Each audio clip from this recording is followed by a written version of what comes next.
Good morning. I'm sure most of you heard that school is closed for the rest of the year. We will continue doing distance learning. I know this might be really hard for some of you. It was really hard for me. It's really sad.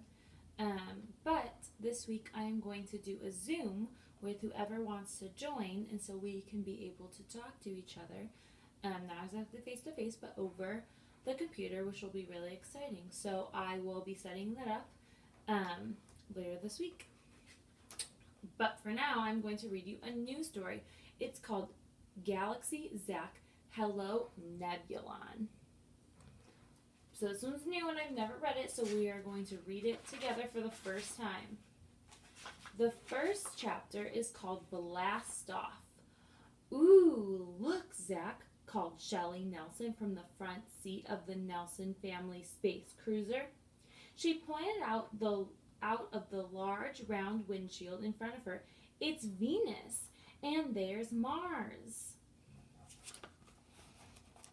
Here's a picture of the spaceship. He looks kind of bored. I wonder why he looks bored. Everything outside looks kind of exciting. Sitting in the back seat of the cruiser, 8-year-old Zack Nelson sighed.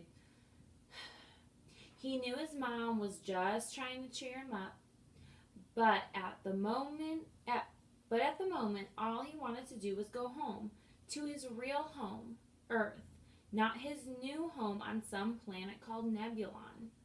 Zack punched a code into the keypad below his window. The glass in the window changed from dark to clear. Billions of stars glittered in the inky blackness beyond the window. This was the part of space travel Zack liked best. Sure, he could see tons of stars with his Uber-Zoom galactic telescope back on Earth, but being out among the stars and planets, seeing them close up, always made Zack happy. Except today, February 11th, 2120, Moving Day. So this is 100 years in the future. So I wonder if this is where we'll be 100 years in the future. We'll be flying into space and moving to different planets. So this is Zack, and he's upset about moving to a new planet called Nebulon, and this is their spaceship. Glancing out his window, Zack looked past Venus and Mars. He had visited both planets many times. His family had often taken weekend trips to the low-gravity amusement park on Venus, and they had always gone to the beaches at the Red Planet Resort on Mars for spring break. But today, all Zack could see was Earth. The tiny blue and white ball grew smaller and smaller in the window.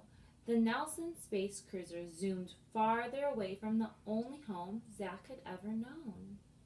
Zack's dad, Otto, was up front in the pilot's seat, steering the cruiser. Aw, that's sad. So he's sad that he's moving to a new place. If any of you have moved to a new place, you might understand that he might feel sad. This is him looking back at Earth, and this is the family in the space cruiser. How you doing back there, Captain? He called. Zack smiled. He was years away from getting his pilot's license, but his dad always called him Captain whenever the family took a space trip. I guess I'm okay, mumbled Zack. He's just sad because, began Charlotte. He's going to miss Bert, Kathy continued. And Luna, they said together. Charlotte and Kathy Nelson were Zack's 11-year-old identical twin sisters. They often spoke as if they were one person. They sat side by side in the seats next to Zack, finishing each other's sentences. So here's Zack, and here's his 11-year-old twin sisters. And their names were Charlotte and Kathy. Zack's sisters had round faces with freckles. They both had flaming red hair like their father. Charlotte kept her hair in a ponytail. Kathy wore her hair in 2 braided pigtails. That was the only way most people could tell them apart. You'll still be able to talk to Bert, honey, Zack's mom said. Bert was Zack's best friend on Earth. Between video chats and Z-mail, it'll almost be like he never left. And Bert will take good care of Luna, said Charlotte and Kathy. You know that Bert loves dogs. Oh, so Luna must be a dog. So this is their spacecraft. I'm not sure what planet they're going to, but they're in space, going somewhere. Especially Luna, they added. The girls are right, Captain, said Dad. Luna will join us as soon as we get settled on Nebulon. Then the whole family will be together again.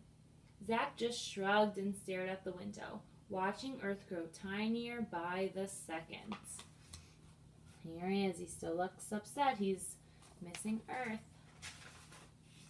Okay, and that's it for chapter 1.